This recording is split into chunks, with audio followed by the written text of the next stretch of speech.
Right. Kwazwai mhuri yeZimbabwe ingetwa Walton Mukombwe. Vanondiziva nekunzi Madebede. Madebede, yeah. The king. Right. Ndiri panapa ndakauya last week kubva kuZimbabwe. Ndakaflyiswa nemurume wanonzi tinomuunga Jude tezvara wangu. First time mukwira ndege kuya kuno kuSouth Africa. Aiwa ndege ku. That's good to win.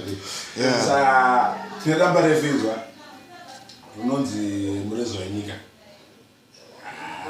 Ndingati this time zvakachinja. Rega ndimbokupa zvidiki zvacho. Zviri mu amukoma diki unoziva.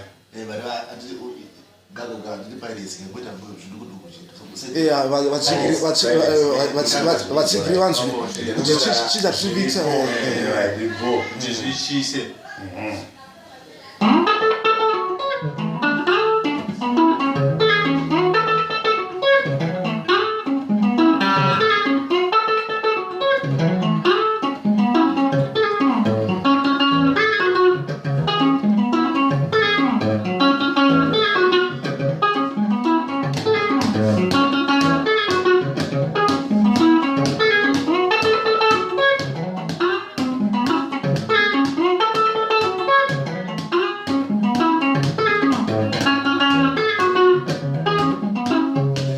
Sira papa ndiri. Pane imwe fu. Yeah.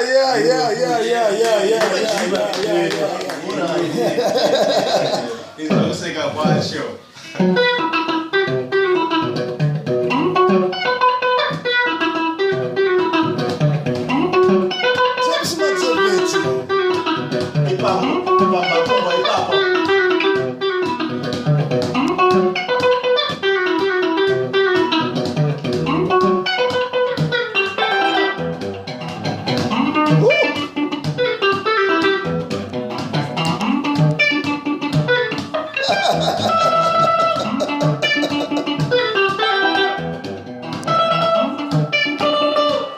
Right.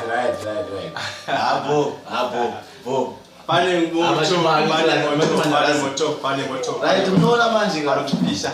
Tiri panyaya tezvara vedu. Yabva muri kuuya zvakaperera. Haisi tatati machanzika zvekuti hanzi kudidi vana hanzi Mr. Kwezi.